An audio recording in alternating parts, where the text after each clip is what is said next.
Bismillahirrahmanirrahim. Alhamdulillahil malikil a'zam alladzi ja'alana min ummati sayyidina Muhammadin sallallahu alaihi wasallam. Ashhadu an la ilaha illallah wahdahu la syarika lahul adilul hakam wa ashhadu anna sayyidana Muhammadan abduhu wa rasuluhul akram. Allahumma salli wa sallim wa barik ala sayyidil arabi wal ajam sayyidina maulana Muhammadin al-ma'ruf bil judi wal karam wa ala alihi wa sahbihi wa dhurriyyatihi wa atba'i alladzina salakul manhajal aqwam, amma ba'du. Yang kita hormati dan kita cintai para habaib dan para alim ulama, para muhibbin, hadirin hadirat rahimakumullah.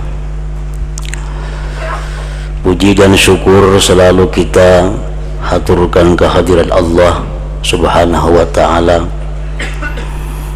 yang telah mengumpulkan kita di tempat ini untuk bersama-sama berzikir, bersalawat dan mengucapkan kalimah-kalimah thayyibah lainnya. Salawat dan salam kepada junjungan kita Nabi besar Muhammad sallallahu alaihi wasallam dan kepada seluruh keluarga, para sahabat, zuriat dan pengikut beliau sampai hari akhir nanti. Para muhibbin rahimakumullah, al-haditsu tasi' was salasun, hadis yang ke-39 dari 40 hadis. An Ibni Abbas radhiyallahu anhuma anna Rasulullah sallallahu alaihi wasallam qala Inna Allah tajawaza li an ummati al-khata'a wan nisyan wa mastukrihu alaih. Hadithun hasan rawahu Ibnu Majah wal Baihaqi wa ghairuhuma. Dari Ibni Abbas radhiyallahu anhuma bahwasanya Rasulullah sallallahu alaihi wasallam bersabda, Innallaha tajawaza li, bahwasanya Allah telah memaafkan, li karena aku, an ummati daripada umatku, al khata'a tersalah, wan nisyan lupa, wa mastukrihu alaih dan sesuatu yang dipaksa mereka atas sesuatu itu. Para muhibbin rahimakumullah,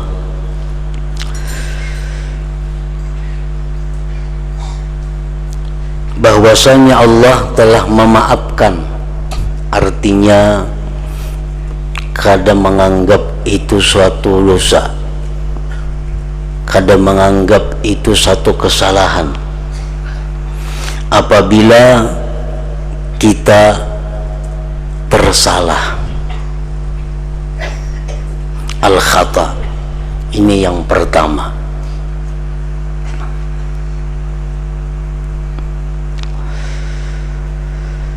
Yang dimaafkan Allah itu kadang-kadang berupa dosanya, tetapi tidak dimaafkan sesuatu yang akibat daripadanya. Tersalah, contohnya kita salah sangka, asan kita nasi ini ampun kita, atas salah kira makan, tontong makan, sekalinya lain nasiku ini. Nah itu dihapus, itu kada dianggap satu dosa. Namun hukum daripada akibat itu tetap kita bertanggung jawab. Artinya apa? Kita mengganti nasi orang itu, mengganti tetap, tapi dosanya kada dianggap satu dosa. Andai kata kita sengaja makan nasi orang, nah itu berdosa dan mengganti.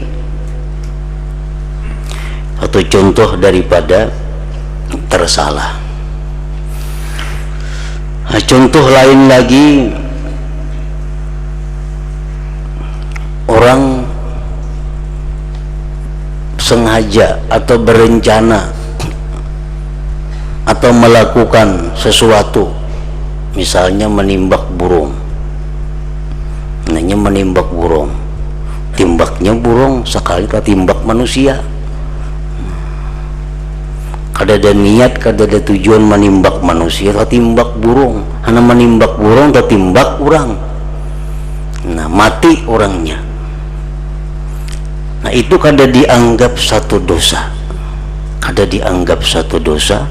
Namun akibat daripada itu tetap kita bertanggung jawab, yaitu membayar diat, ganti rugi, dan tetap membayar kafarat. Kafarat itu memerdekakan budak atau puasa 2 bulan berturut-turut. Ini bagi orang yang membunuh dengan tidak sengaja atau tersalah tadi.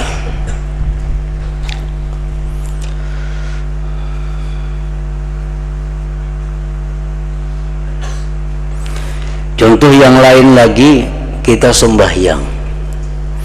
Nah, sembahyang itu adalah syaratnya menghadap kiblat. Kenapa kita tersalah? Nah, tersalah arah sembahyang kita, sekalinya luput pada kiblat. Nah, sembahyang kita itu kada dianggap satu kesalahan. Padahal andai kata kita sembahyang sengaja kada menghadap kiblat, itu dosa besar. Orang kahulu kiblatnya kahilir sengaja, nah ini dosa besar. Nah, cuma karena ini tersalah, nah itu kada dianggap satu dosa. Namun dia tetap wajib mengembalikan sembahyangnya itu. Dia tetap mengembalikan. Nah, itu contoh-contoh antara lain yang dimaafkan Allah Subhanahu wa ta'ala apabila perbuatan kita itu tersalah. Yang kedua, wan nisyan, lupa.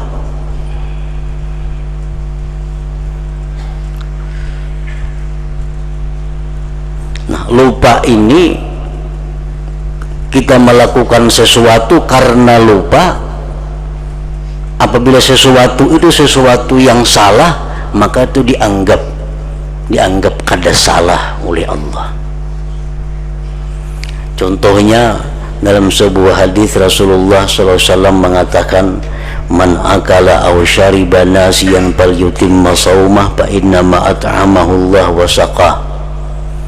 Jar Nabi kita, barang siapa yang makan atau minum lupa, ini puasa, bulan puasa, atau kada bulan puasa, rahatan puasa, makan minumnya kada ingat pada puasa. Nah, begitu tonton makan mariga hanya ingat aku tadi puasa. Nah, fal yutimma shaumah, ujar Nabi kita, tonton makan puasa. Nang tadi itu Allah memberi makan dan memberi minum kepadanya. Nah, ini nisyan, lupa.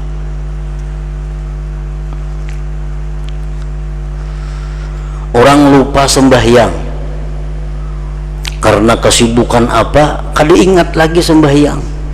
Leti jam pukul 4 bejuhur balum. Nah, itu kada dianggap satu dosa apabila yang melupakannya itu adalah sesuatu yang mubah, yang boleh. Misalnya ini bekerja atau berdagang atau bertani, adik tahu lagi, kada keingatan lagi, sekalinya pukul 4 sudah hari belum berzuhur.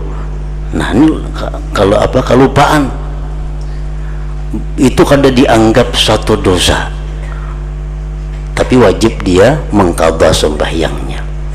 Nah, kalau penyebabnya ini adalah dosa, penyebabnya sesuatu yang kada diridai Allah sehingga dia lupa sembahyang, nah itu kada dimaafkan.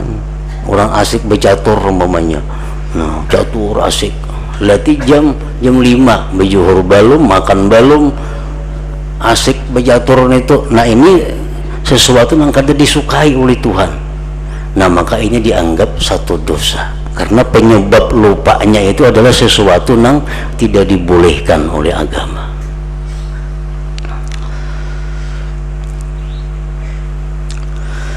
Wan nisyana, dan yang kedua adalah lupa, itu dimaafkan oleh Allah.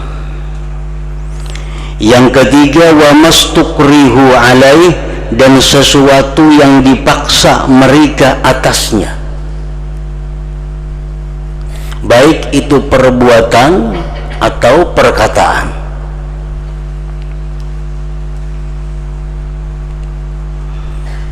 Seperti yang dicontohkan di zaman Rasulullah Sallallahu Alaihi Wasallam, satu keluarga terdiri daripada Ammar, bapaknya Yasir, ibunya Sumayyah.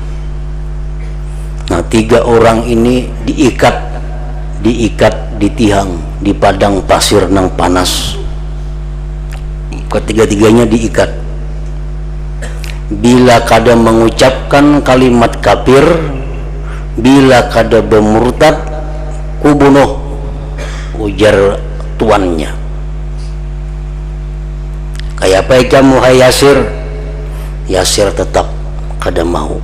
Aku ya Yasir tetap Islam. Yasir dibunuh. Kemudian istrinya Sumayyah, kayak apa tuh, laki ikam sudah dibunuh. Bila ikam kada mau mengucapkan kalimat kafir, ikam dibunuh. Tetap Sumayyah Islam. Akhirnya Sumayyah dibunuh, dan merupakan perempuan pertama yang mati syahid di zaman Rasulullah Sallallahu Alaihi Wasallam. Kemudian yang ketiga, yang anak Ammar, lihat Ammar tuh, abah ikam sudah kebunuh, mama ikam sudah mati, tinggal ikam lagi. Bila ikam kada hakun menyebut kalimat kafir, ikam pacang kayak itu juga. Nah, Ammar hakun mengucap kalimat kafir karena terpaksa. Kalau kada kayak itu mati juga keduanya nih. Akhirnya Ammar dilepas. Nah, begitu Ammar dilepas, Ammar datang kepada Rasulullah Sallallahu Alaihi Wasallam. Nabi kita menjelaskan bahwa itu tidak mengapa, kada dianggap satu dosa asal hati kamu tetap beriman kepada Allah Subhanahu wa Ta'ala. Itu contoh yang dipaksa. Para muhibbin rahimakumullah, Rasulullah Sallallahu Alaihi Wasallam menyatakan tadi, innallaha tajawaza li an ummati, sesungguhnya Allah Subhanahu wa Ta'ala memaafkan li, karena aku, karena Rasulullah. Nah, 3 hal yang dimaafkan ini tidak dimaafkan pada umat yang dahulu.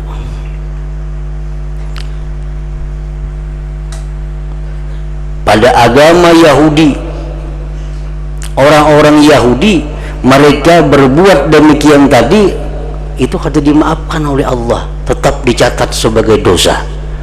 Mereka berbuat dosa karena tersalah, mereka berbuat dosa karena lupa, mereka berbuat dosa karena dipaksa, tetap jadi dosa.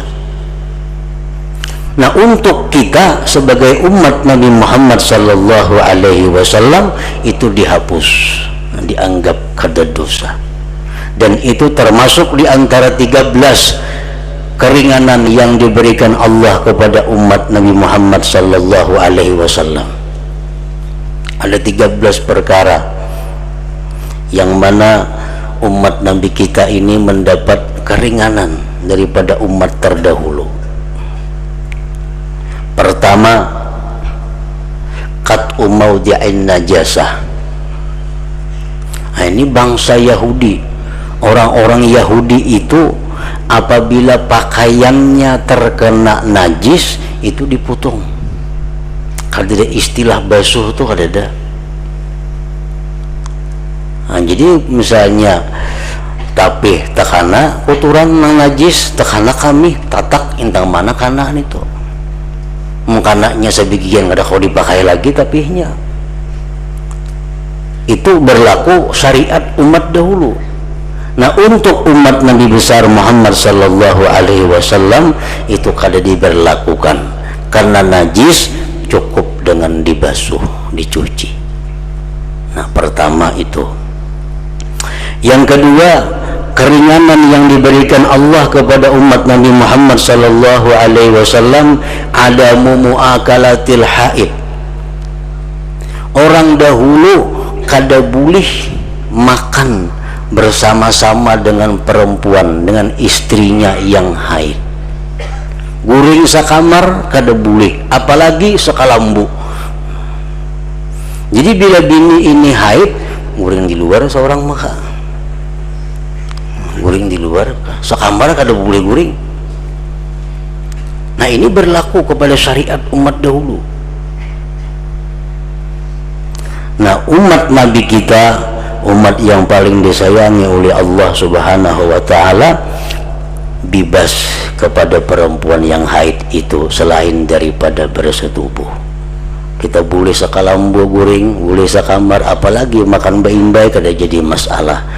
Nah, asal jangan satu, yaitu bersetubuh, nang kada boleh kepada perempuan yang haid itu. Nah, ini yang kedua. Yang ketiga, ta'yinul qisas bil amdi wal khata. Umat yang dahulu itu kalau membunuh orang, baik sengaja atau kada sengaja, itu balasannya mesti bunuh. Kada ada pilihan lain.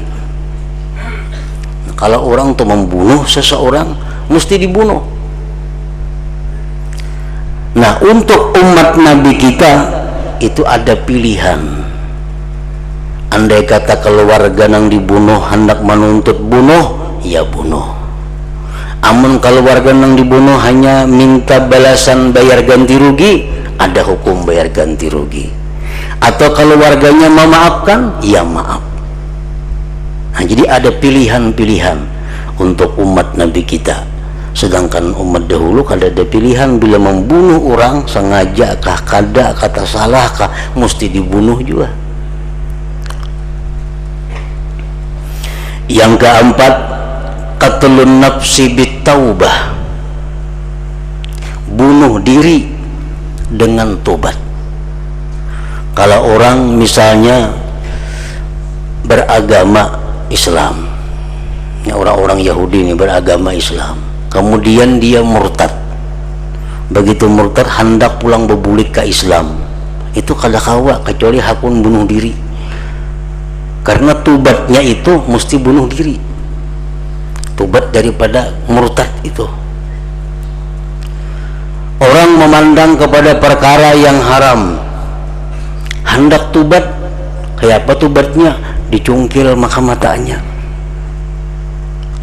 Orang pernah tangannya menjamah yang haram, hendak tubat, tangannya dipotong. Kakinya pernah melangkah kepada yang haram, hendak tubat, kakinya dipotong. Nah, itu syariat umat dahulu. Umat Nabi kita, Nabi besar Muhammad sallallahu alaihi wasallam, tobat itu hanya dengan berhenti, kedua menyesal, ketiga bercita-cita kada maulang lagi, yang keempat mengembalikan hak yang diambil itu. Nah, itu umat Nabi kita. Yang kelima, ibtidahu ashabil ma'asi minhum. Orang-orang yang ahli maksiat itu dipermalukan. Amun kita kan kalau orang maksiat itu ditutupi. Itu syariat Nabi kita. Kalau orang ada melakukan maksiat, kita tahu, itu ditutupi. Jangan dikisah kasih itu kemari. Kalau di zaman dahulu, bila orang ada berbuat maksiat, itu ditulis di muka rumahnya, ini orang berbuat maksiat, suka minum arak umpamanya. Nah, dipermalukan orang-orang yang berbuat maksiat itu. Lain dengan syariat Nabi kita. Yang keenam, al-mu'akhazatu bihaditsin nafsi, disiksa dengan sebab bisikan hati. Hanya hati berencana nih, hanya memikirkan hati nang kada baik, sudah dianggap satu dosa. Nah, kalau kita umat Nabi kita kan bila anggat di hati aja berencana masih beluman lagi, belanya digawi sebuting dosa. Tapi kalau orang-orang dahulu hatinya aja merencana hendak berbuat dosa, nah, sudah dicatat sebagai dosa. Yang ketujuh, al-mu'akhazatu alal khata' wan nisyan. Nah, iya bab yang kita baca ini. Orang-orang dahulu, orang-orang Yahudi, mereka itu dikenakan hukuman atas tersalah dan lupa. Jadi kalau ada istilah lupa, kalau ada istilah salah, walaupun tak salah tetap dosa.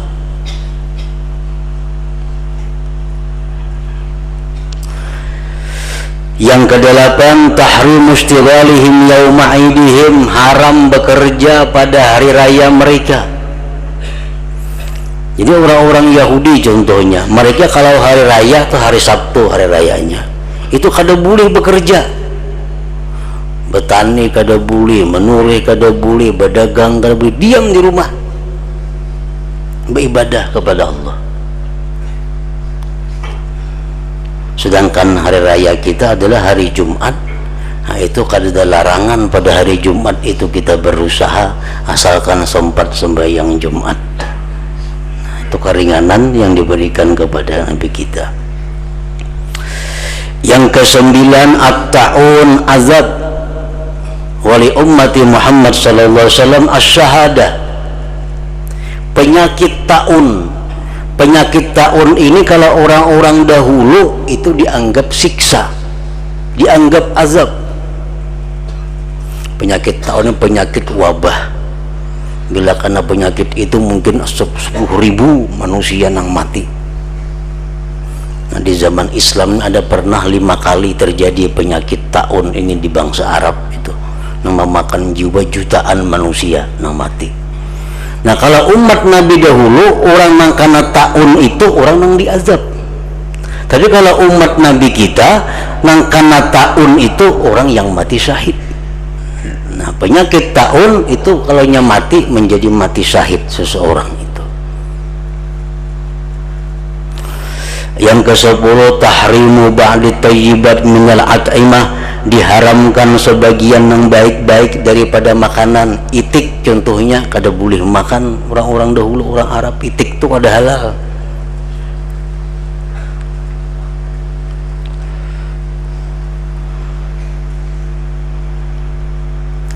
Yang ke-11, tahrimul ghanaim, diharamkannya harta rampasan perang. Nah, umat dahulu bila berperang melawan orang kafir, menang, hartanya dikumpul, dibakar.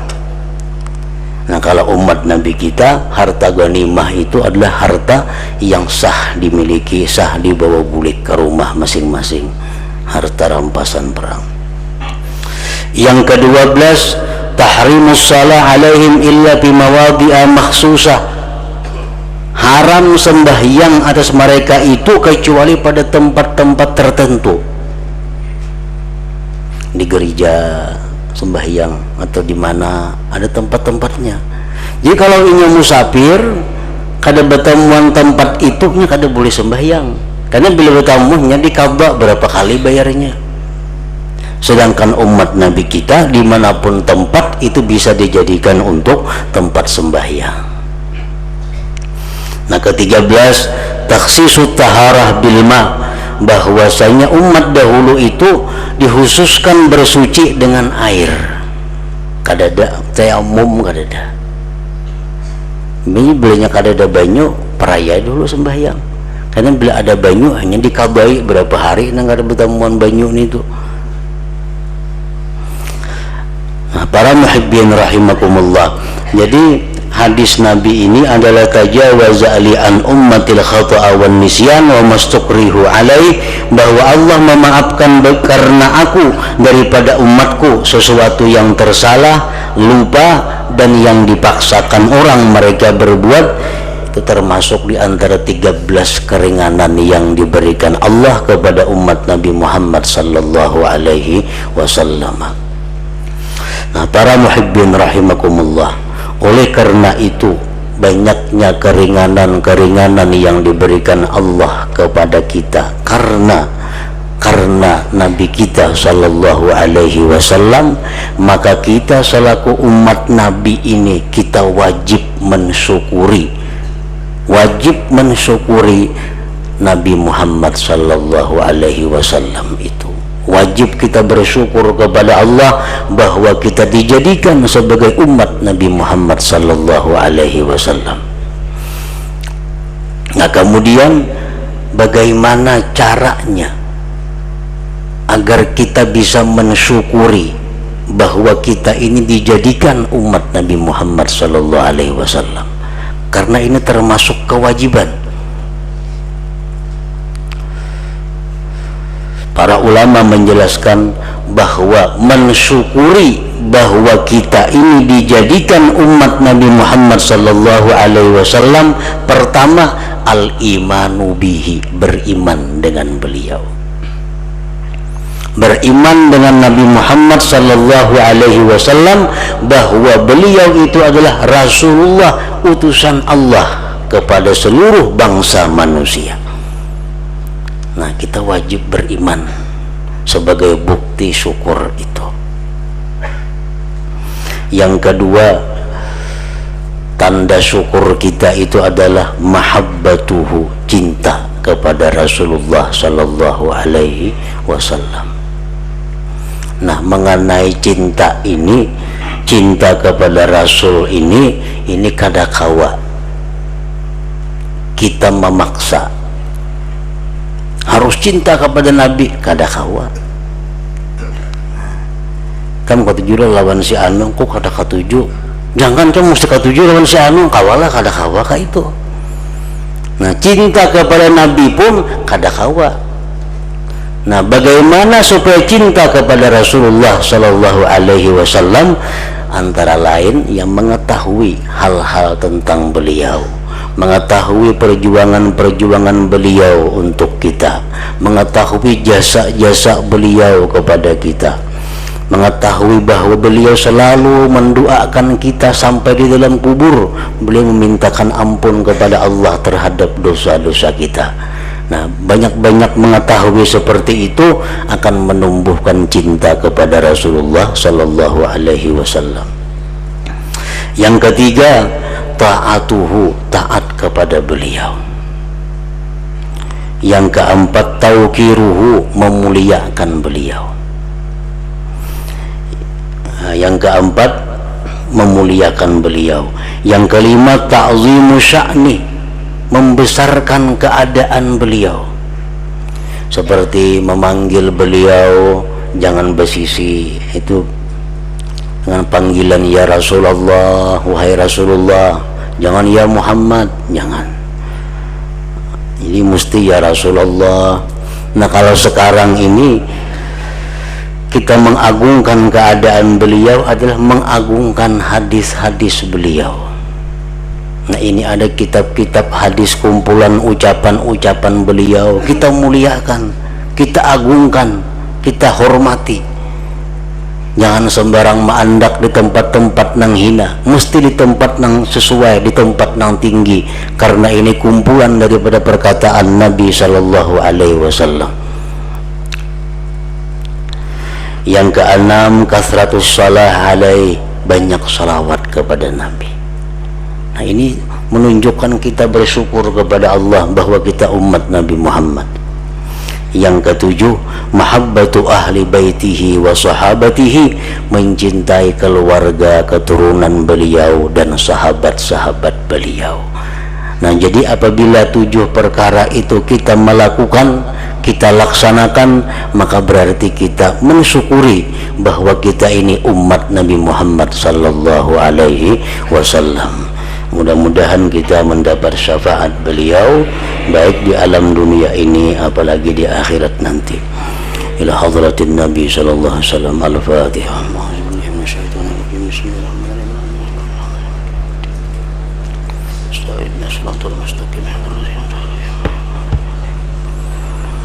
Asyhadu an la ilaha illallah wahdahu la syarika lahu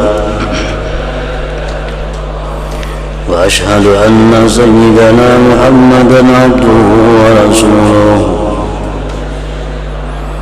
لا إله إلا الله نستغفر الله لا إله إلا الله نستغفر الله لا إله إلا الله نستغفر الله لا إله إلا الله ونتوب إلى الله لا إله إلا الله محمد رسول الله صلى الله عليه وسلم فيا أيها الرجل منه شفاعة صلوا عليه وسلموا تسليما